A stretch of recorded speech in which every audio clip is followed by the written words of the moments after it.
Good evening, everyone. Welcome to tonight's Joe and Joe Weather Show.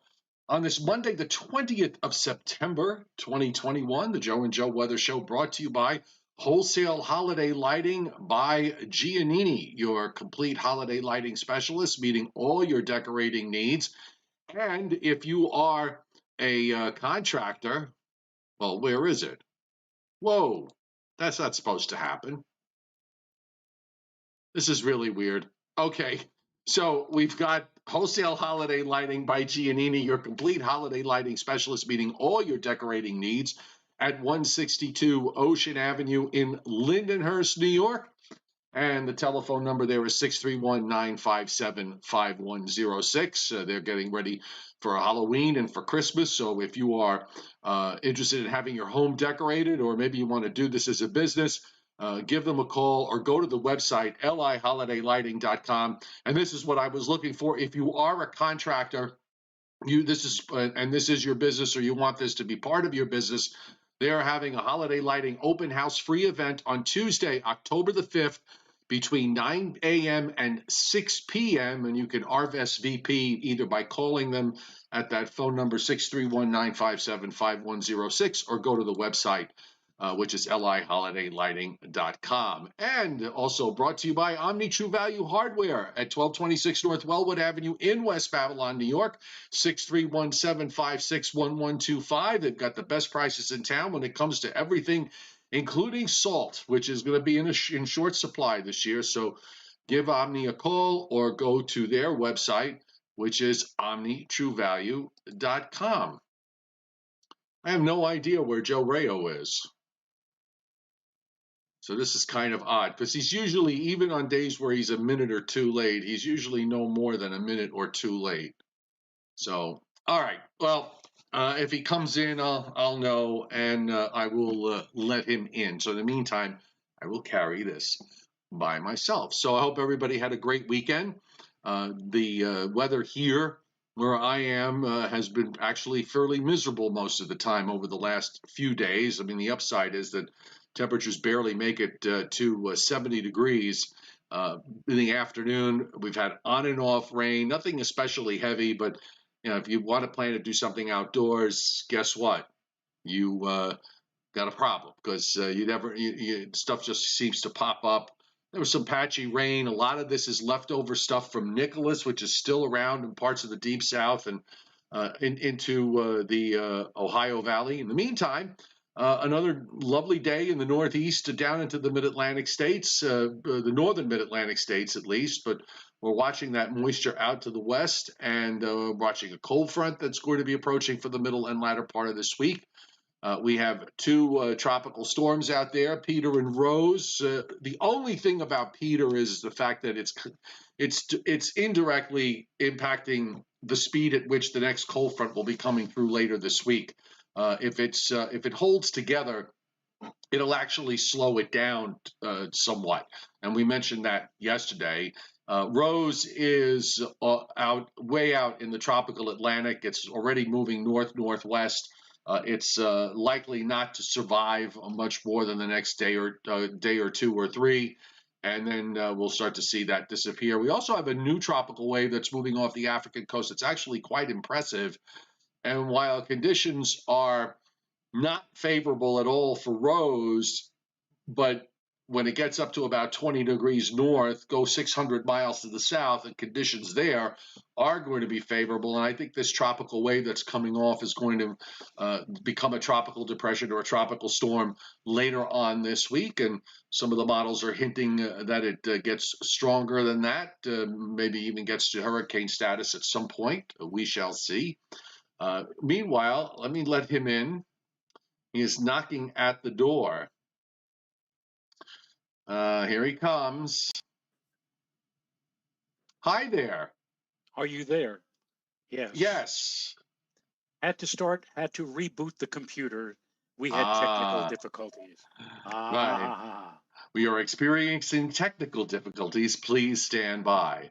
Please. Well, I was just telling everybody, Joe, that we're going to be covering a whole bunch of things tonight, weather-wise, and we are also, of course, going to be talking about the action that's happening in the tropics. And hang on one second while I get my little map here. But everybody really is going to be pretty interested in. Come on. Why am I I'm having some issues tonight, Mr. Rayo. So just hang on one second, if you would bear with We're all me. having issues all of a sudden tonight. Oh, this is Yes. crazy. All right, you know what? I'm going to do it this way. I'm going to move us off. I'm going to go here. Okay. Nope, I got to get that out. Let me move us back in. See where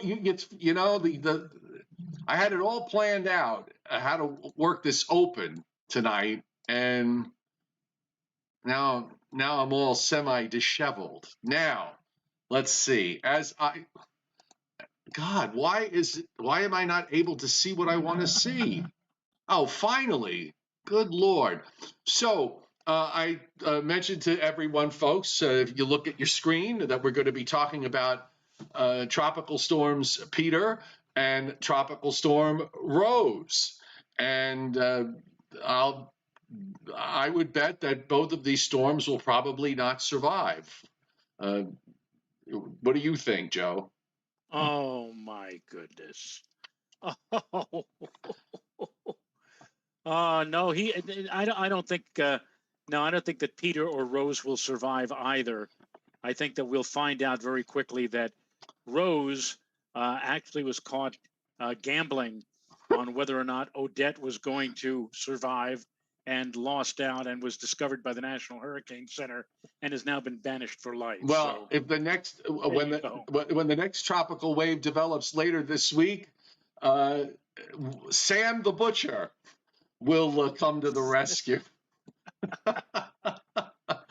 I don't know how much he was selling chicken livers there, as the sign says in the background. I'm thinking it's a 6 over there with the 69 cents a pound. Chicken whole or part. So anyhow, also that Sam, the actor who played Sam, I think that's Alan Melvin. Yes. And he also played. Now he played Alice's boyfriend on the Brady Bunch. He also played Charlie Hacker, Sergeant Hacker in Gomer Pyle. He was also in the Phil Silvers Show, going back into the late 1950s. So he's had quite a career. And wasn't he also on Archie Bunker's place?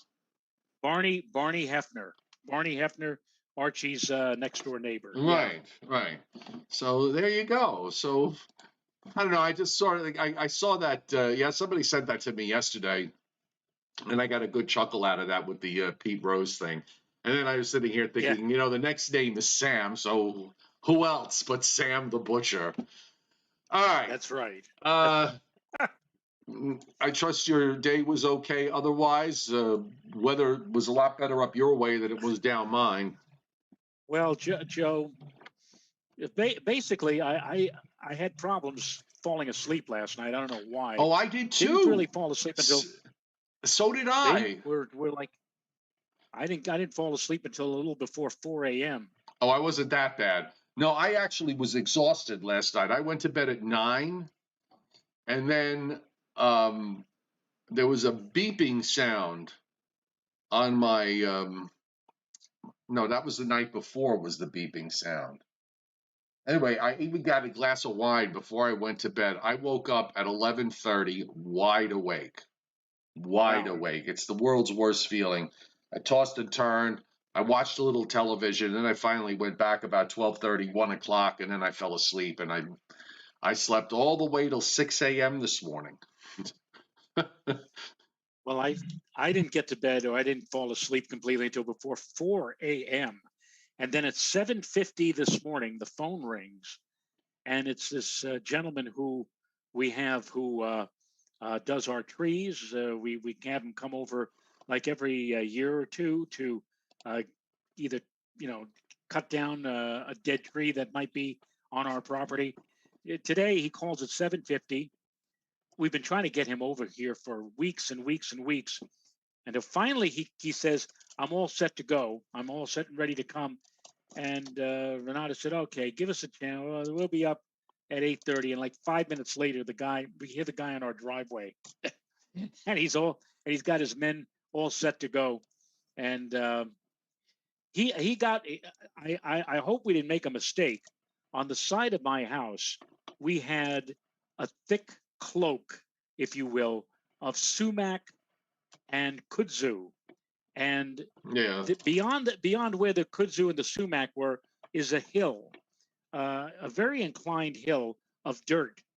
And back in 2011, when we had Hurricane Irene pass by and dump about a foot of rain, the rain fell on the dirt. The dirt, it literally was like a miniature landslide of mud on the side of my house. And we haven't had that in years since. Why? Because the kudzu and the sumac, the trees have made a barrier to hold back any water or hold back any mud. All of that is gone now. I couldn't believe it. He just erased everything. It looks a lot cleaner now than it was, a lot better than it was. Like we had a jungle on the side of the house. Right. But now I'm concerned about the next go around with heavy rain. Anything over 4 or 5 inches, like what we had for Ida, that's going to spell problems for me. So, and now I'm looking ahead to Thursday, this sharp weather front approaching, and I do hope we don't have any excessive rain with that. Well, one of the things that I noticed, at least from the standpoint of what the models have been handling that the last several days, they can't seem to figure out the speed and the timing in terms of when it gets here and when it leaves. And I think part of the issue, a big part of the issue, is Tropical Storm Peter out at wherever it's going to be, 65, 66, or 67 west, and moving northward. If it's out there, then that kind of reinforces the ridge between it and the coast, so the front slows down. If it weakens and gets sheared apart and disappears, then the ridge isn't as strong, and the front can move through a little bit faster. And I think the models, I think, have been having a really tough time figuring out, is it there? Is it going to be there? Is it not going to be there? And I'm actually kind of surprised, because the shear has been pretty strong. Southwesterly shear of like 30, 40 knots, and it's still holding together somehow. So maybe the verdict here is that the storm will hold together and the front will move slower. And that means the rain takes longer to get here, but when it does, it takes longer to get out. And I'm seeing here at Globey Traveler on the chat board says, Joe, plant oats that'll hold the soil over the water over the winter. Well, I don't know. It's a little bit late in the season, and I don't know whether or not it would be worth planting oats, but it'll be interesting to see what happens just in the coming days ahead with, again, as Joe mentioned, the uncertainties about the timing and the strength of this approaching cold front, whether or not we do indeed get a hefty amount of rain or maybe just some scattered showers, something that we'll have to deal with over the next day or two in trying to figure this out. Mr. Big, New Jersey, says he's still frightened, and I don't see any context. So moderators, troll alert, just in case, so just pay attention. Anyway, here we go. Let's Mr. Big. Yes. Remember Mr. Big on Rocky and Bullwinkle? Yes, exactly. Also on Sex in the City. All right, so Yes. here on the loop tonight. There's a lot of tropical moisture. This Nicholas stuff just really. Sometimes I think you're just better off that they maintain a certain identity and then they just kind of move and get in and out. This thing has been sitting across the deep south for the better part of a week now, and it's only now starting to sort of inch its way northward. You see the clouds actually stream up the Ohio into Ohio and western PA and on up into the lakes. You swirl around to the other side of that, and there's actually a rather sharp blow-up of cloud tops here moving across Minnesota and Iowa. That's where the severe weather risk is tonight. And if you look, this is not the best. This is not a good shot. I'll try to get something better in the in a little bit. Peter is just beginning to come into the lower right part of the screen, but northwest of there, if you see that cloudiness that's running east-west to the north of where Peter would be, that's an upper low that's up at 25,000, 30,000 feet, and that's been responsible for the shearing that is going on. One thing I hate about this time of year, Joe, when you get this, when the ridge stays strong or is too strong, you got a cold front to your west. Behind it is some nice dry air, and you just have to sit there and wait for it, and wait for it, and wait for it, and wait for it, and wait for it. Yes, and know the feeling. Yeah, and unfortunately, um, I'm going to have some more rain to deal with. I've seen very little sun here for the last 3 or 4 days, but we, for the Northeast at least, and the northern Mid-Atlantic states, now comes this sort of gradual transition as the winds go east and then southeast and then south-southeast and then south. So you start to get into those days where low clouds start coming in. Eventually, maybe some drizzle. Some places burn off. Sort of cloudy to partly sunny, kind of a dirty-ish sky. I think that's what we're transitioning to in the Northeast and Northern Mid-Atlantic states for not so much for tomorrow, but maybe for Wednesday. Well, we had a lot of puffy cumulus clouds that developed during the course of the afternoon today. In fact, for some, it actually became, I guess you would use the term mostly cloudy. I mean, broken cloud cover, but they were fair weather cumulus clouds. And as we headed toward the evening hour and as the sun began to drop lower in the western sky, those clouds began to break up. And now we have, if for anything else, scattered to almost clear skies across much of the tri-state area and giving us all a view of the big, beautiful harvest full moon that we have tonight. This is the moon that is in the calendar closest to the autumnal equinox. The equinox will arrive on Wednesday at a little after 3:30. So this full moon, being the closest on the calendar, is indeed the harvest moon, even though it's still officially in the summer season. I agree with you tomorrow, Joe. It'll start. I think we'll start seeing more in the way of cloudiness coming in later in the day tomorrow. And as we get into Wednesday, a shower possibility begins to enter the picture, but the real threat of precipitation probably does not arrive until the front arrives, whenever that may be, Thursday into perhaps part of Friday as well. All right, and the radar is a little bit on the sloppy side, back through the central Appalachians, down into the Carolinas and Georgia. Few flash flood warnings are up in parts of Tennessee and in northern Alabama. Some showers and storms along the Florida East Coast, and then it kind of crosses inland northeast southwest from the central coast down to the southwest corner. In the meantime, let's run up to the Great Lakes where you can see some showers and storms in northern Michigan and what looks like, this is a pretty active line here. There's 2 tornado warnings at work up in northwestern Wisconsin there, Mr. Rayo. It's a pretty nice, maybe that's the wrong word. Let's call it nasty. There's a nasty looking squall line of thunderstorms there that's running across western Wisconsin down into eastern Iowa. A bunch of severe thunderstorm warnings down in the southern part of that line going into Missouri. So that's where the Storm Prediction Center has its risk area for this evening. A slight risk of severe weather that is indicated, and I'm going to just give this a quick refresh, see if they got. They've got two severe thunderstorm watches in play right now. There's a tornado watch up on the northern end, which is already playing out with respect to those tornado warnings that we pointed out. And over the next couple of days, we're looking at no severe weather being indicated for tomorrow, which is a plus, and a marginal risk for severe weather on Wednesday, and that shows up in Ohio, West Virginia, Western PA, Eastern Kentucky. I kind of thought that, at least for this approaching front on Thursday, that there's a pretty strong southerly flow ahead of it.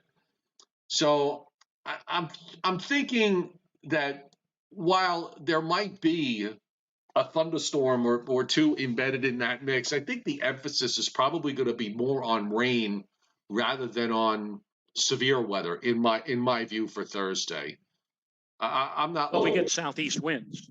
Yeah, I mean, I just don't. Yeah, I usually, southeast wind is not a productive wind when it comes to severe thunderstorms in the coastal, not even just the coastal areas, but even the inland areas of the Northeast and Mid-Atlantic states. By the way, everybody saw you get up because I put us back up full screen.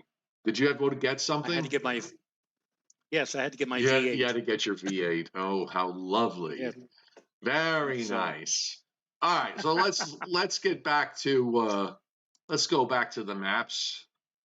And as we last left you with the Storm Prediction Center, so let's go to WPC.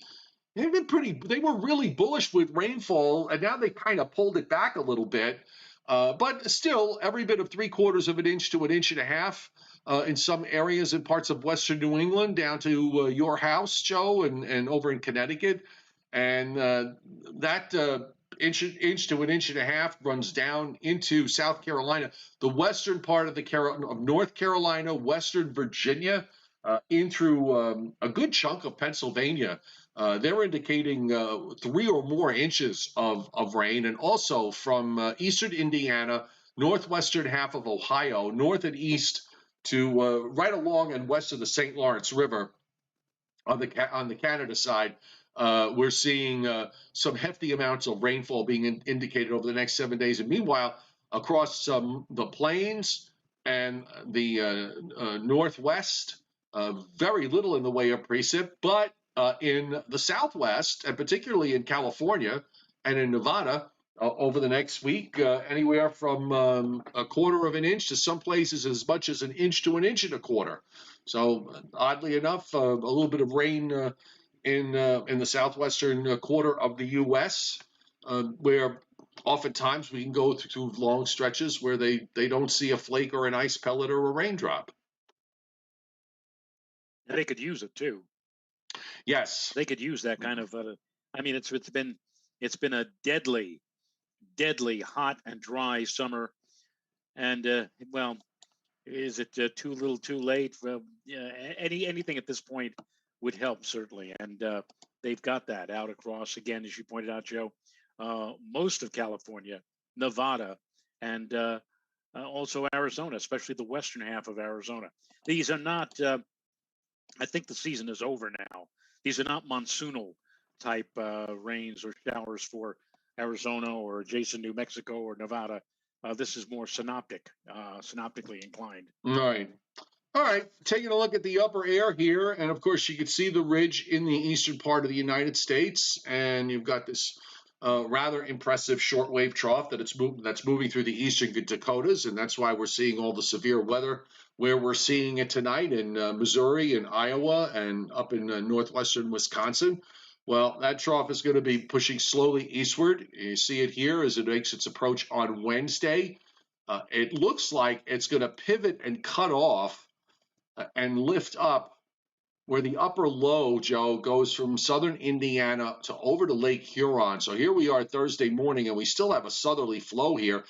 And then instead of moving straight east, and again, I think it has to do with the fact that offshore, at least on the 12Z run, the L I just drew is Peter in one form or another. And you can see the Atlantic Ridge is kind of nosing in to coastal northeastern New England there, and I think that's the problem here. If Peter is there, that upper low is going to have a real tough time pushing east. It's going to want to lift northward, and then here comes the next one, which a rather vigorous upper low that drops in over the weekend over the Great Lakes and then swings through the northeast, and then here comes the next one after that, and this one even more vigorous, dropping those westerlies, if you want to believe it, all the way down into central Florida. And this would be right around the very end of the month. Now, if this verifies, for the last day or two of September and the first day or two of October. This is going to bring in a rather nice shot of cool air overall into the eastern part of the U.S. Since I was a little late, we did not have a chance to discuss this off air. Are you going to make any allusion to the map that you sent me last night? The that GFS one? ensemble. Nah. No, let's not talk. Let's not go down that particular road. All right. Why, you think I should? No, please. Actually, I know one other person on Facebook actually displayed that, and I kind of got a chuckle out of it. So yeah, well, you know what? It's anyway. that time of year. They're all itching for the first accumulating snowfall. Right. Oh, we'll just leave it alone. But don't you think that? What? Don't you think it? This is even earlier than my little episode in 2011. Well, that's true. But nah, let's not even, let's not go there.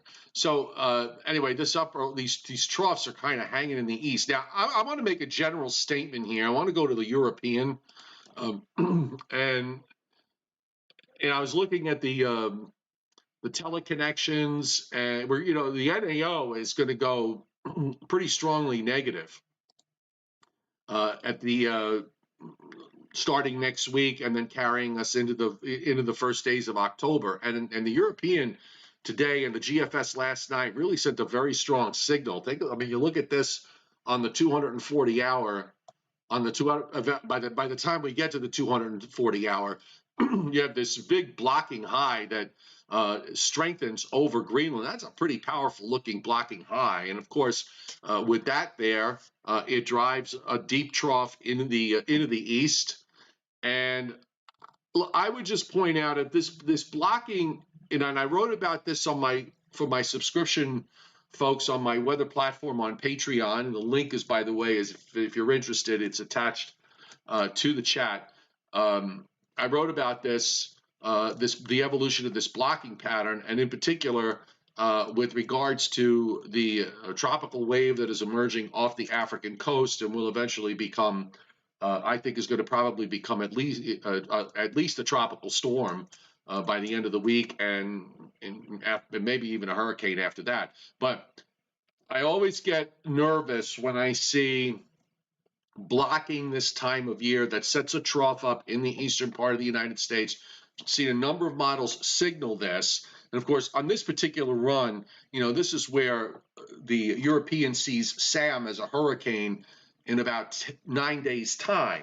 Now, it may be there, it may not be. A lot's going to depend on what's going on in the Atlantic. If you notice, there's an upper low that's south of Iceland, and there's a trough that extends southward here. Now, at some point, that trough actually even there's also an upper low that's sitting east of Newfoundland and extends a trough down southward. Now, it's quite possible that any new tropical system could respond to that weakness and recurve before it even gets to 50 or 55 west. But assuming that it doesn't do that and it misses that trough, I think it stands a chance to get along fairly far to the west. And I always get nervous, Joe, when you see a blocking pattern in late September, early October that dives the trough down to the south. This becomes one of those games where if there's a storm there, I mean, the pattern like this is dandy if you like cool weather, but it's also a little bit on the dangerous side if the timing with that and any kind of tropical system were to sync up. So that's something that's kind of in the back of my mind. That was my takeaway of looking at the model runs over the last 2 days. If we're going to go into a blocking pattern, we probably need to pay attention to see what this new system coming off the coast does. Yeah, we'll see. Sam, at this time of the year, the tropical waves that come off of Africa look really robust even before they put their feet in the water, so to speak. And once they do get wet, once they go over the ocean, they start lighting up or revving up really fast. So yeah, I would not have any doubt that the the disturbance that may eventually become Sam is going to be one of those potent systems that will move westward, move across the Atlantic Ocean, and all bets are off this far out as to whether or not that trough will be in the right position, whether or not it'll dig far enough south, whether or not it'll serve to either pick up or draw in Sam toward the Atlantic seaboard, or whether or not it might go negative and actually help to boot Sam out to sea and never lay a glove on the Atlantic seaboard, either of the U.S. or of Canada. We'll see. Yeah, I agree. I think all those possibilities are there.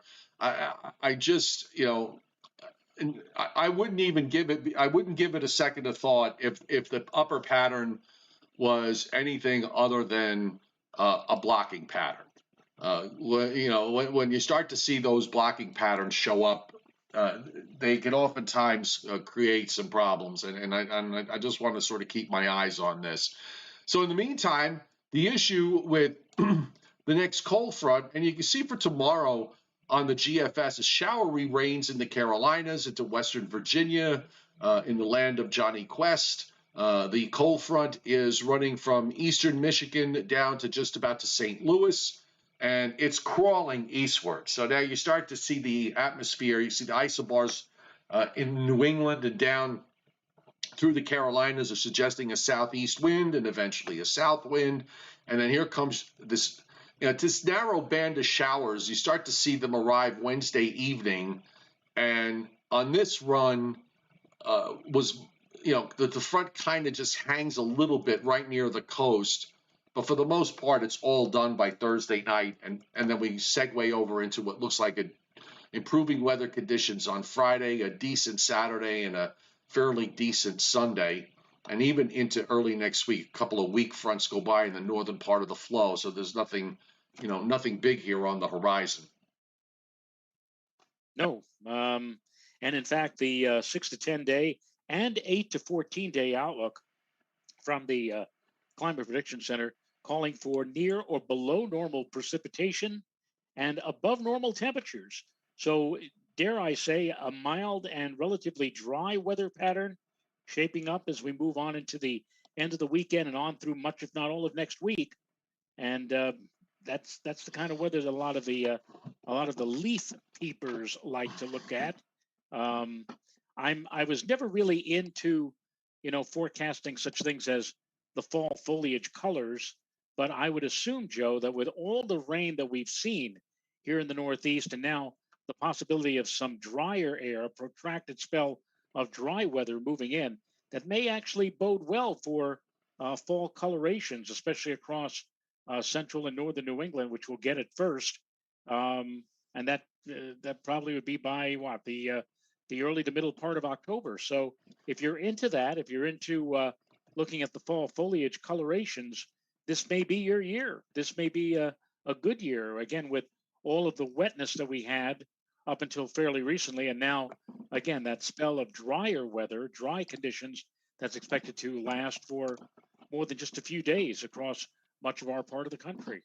All right, I'm pulling up a couple of things. The new tropical weather outlook is out, and we have Peter and Rose. We'll get to those in a moment. The system that just moved off the African coast, they've now raised it to a 40% probability of it developing in the next 48 hours and an 80% probability now in the next 5 days. The Hurricane Center says showers and thunderstorms associated with the tropical wave sent several hundred miles south of the Cabo Verde Islands continues to show signs of organization, although recent satellite wind data indicate the system lacks a surface circulation. Upper level winds are to become more conducive. And looking at the upper air, which I'll bring up right now, I totally agree with that with that assessment. Just going back, the low that you see here on the map, this is Rose. And let me just get the paint box up here. So this is Rose, this is Peter, okay? And if you look at the upper air, we're looking at on this map, it shows wind shear from 5,000 feet up to about 30,000 feet, just kind of an average. And you can get a pretty good idea of what the flow, it also showing you the flow up at above 25,000 feet. Now take a look at this long, very strong jet that is just to the north of Rose. This was yesterday afternoon's map. And then also take a look here where Peter is. There's this deep upper low sitting northwest of Peter, which is that surface low there. And that's creating, that is what's causing the wind shear that's been impacting that particular system. Now, Rose gets pretty much annihilated by that trough that extends down from the Azores tomorrow and Wednesday, and there's like a remnant low that you could follow. Peter, on the other hand, is getting ripped apart on the GFS, and you can barely find a representation of that. But take a look down south of there. Now, this is the tropical wave that is moved off that they're talking about an 80% chance. And look at this whole region here.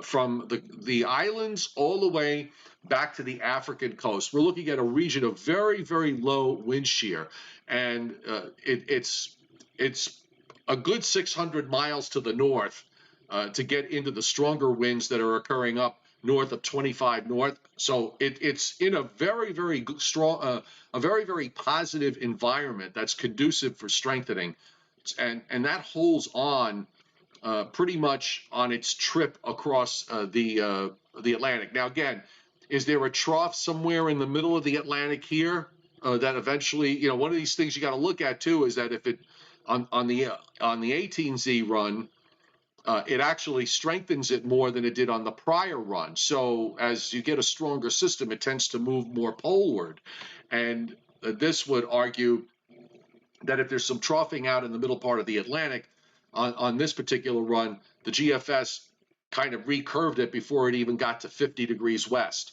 So the prior run did not do that. The prior run kept it weaker and then strengthened it as it got closer to the north, once it got north of the Leeward Islands and heading to just east of the Bahamas. So what are we dealing with here? Is there going to be a trough in the middle of the Atlantic? That remains to be seen, but at least we can be pretty certain of the fact that in the development phase here, this system is going to have several days or more of conducive conditions for strengthening. So it wouldn't surprise me, Joe, if this does become a hurricane out there.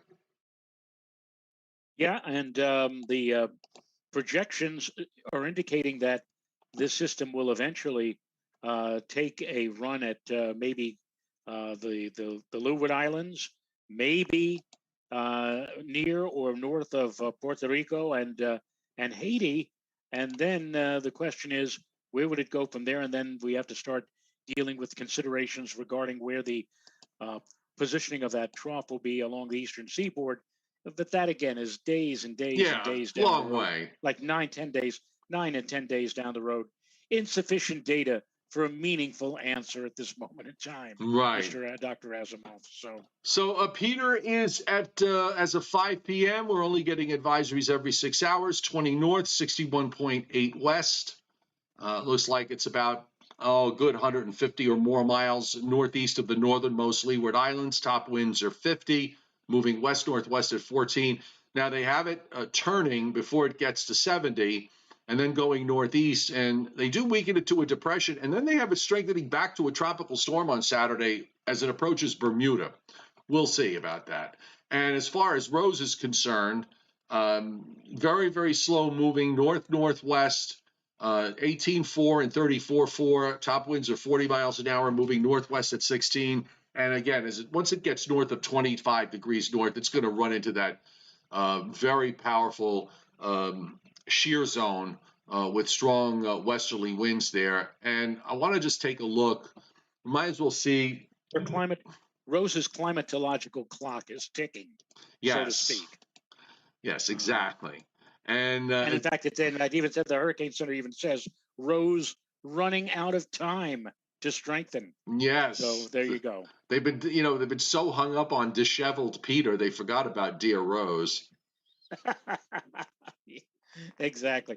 But Joe, Peter refuses to succumb to strong wind shear. Right, exactly. Refuses. Yes. It's just it's holding it. He's holding. they're getting more colorful. I must admit, in their descriptions or the descriptive phrases they're using to describe the forecast for these tropical systems. I mean, you would not have seen this in the age of Neil Frank 20 and 30 years ago. Oh You would have no. just simply said, you know, Peter, Keep it straight. They still would have hanging on no or whatever. right. Um, Yeah. the track model guidance. We're seeing more and more models showing up. They're fairly tightly clustered west and then a west-northwest course, right through the next 5 or 6 days. And some of these models actually go out 7 days, and it's still only at 50 degrees west. So we're talking about something that's not going to be moving particularly fast. That's another thing about this time of year, Joe. The push, the trades are starting to weaken. So the push westward is a little tougher. You get them earlier in the season sometimes, and they're moving at 15, 20, or like we saw with a couple of storms early in the season, they were moving up at 25 miles an hour or more. This time of year, it's like 15, 14, 12, even 10. And the intensity guidance, which is early in the game, but we have a few of these models taking it up to a Cat 1 or Cat 2 by the time we get to 96 hours. So just early looks here as far as that particular system is concerned. Yep. Yes. Yes. Now I'm going to get Briller Jeopardy up on the board here.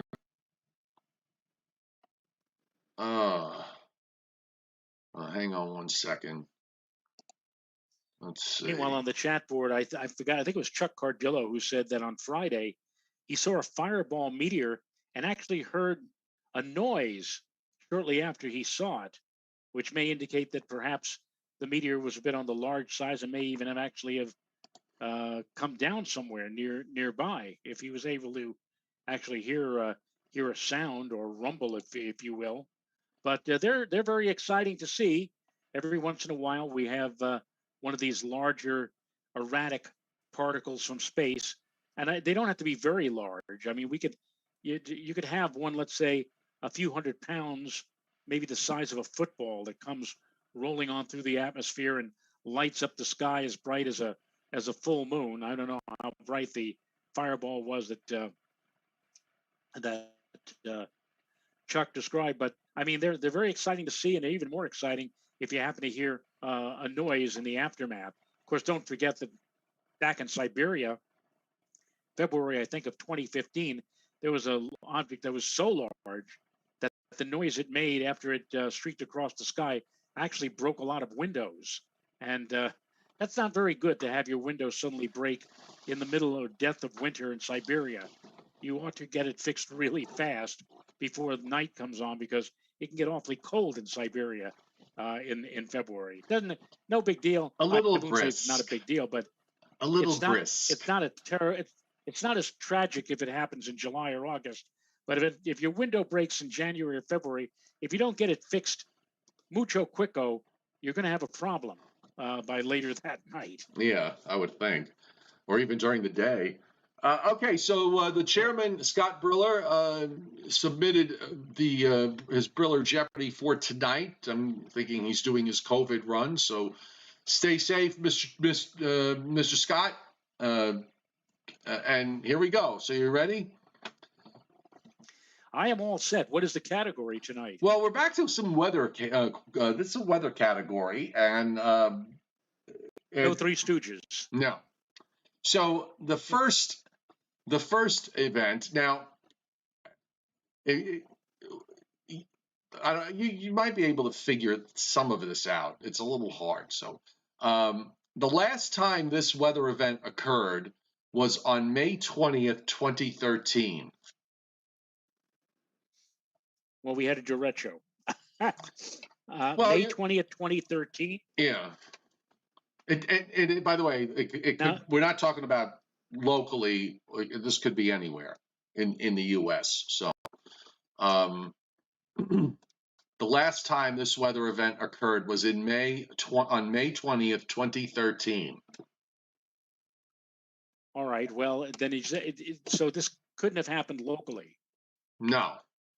or could it? Would it be possible for it to be local? No. Have we ever had? No. Okay, so by All now right. you've gotten the 2 no's. So by now Arlene Francis would be now asking the questions. So okay, Well, let's see. It's right. So if we've never had one up here, and it's not really possible, as you just said, to have one up here, then it must be something along the akin to a severe thunderstorm, or maybe an outbreak of tornado activity. you're getting warmer. I'm getting warmer. Yes. I think I'll pass and give it to Bennett Cerf. Right. Please No, do. no. All right. So if I'm getting warm, tornado. Well, Right. we've had we discussed this fairly recently about it, like down in Philadelphia and South Jersey having an EF2 or EF3, and we said that's probably as high up on the scale in this part of the country that you can get. So, so how about if on 2013? I'm just trying to remember. Did we have between now and then? Did we have have we seen an EF4, or dare I say an EF5? You can dare say it, an EF5. Yes, that is correct. An EF5? An EF5. All right, that was where the was last time we saw an EF5, and that was in Texas? Right next door in Oklahoma, an F5. Oklahoma. Wow. Okay. How many F5s tornadoes have hit Florida within 3 for credit? Well, I would have to on record. This is the Right. Florida. I wouldn't think they've had that many, because Florida's a peninsula. They're surrounded by water. I wouldn't think. I would say, yeah, an EF3 is possible where they are, and maybe an EF4, an EF5. I wouldn't say they had too many. I would say at most, I'd say maybe 3. Well, since you're within 3, you're okay. You've hit 6? it. No, it's 0. They've never had an EF5. They never had an EF5. It was a trick question. The very fact that it's a trick question, yes. Yeah. Well, I asked the question, I said, is it possible that Florida can have an EF5? EF4, yeah, maybe. EF5? Oh, they've never had an EF5. Anyway. Okay, what is the furthest east state to have an EF5?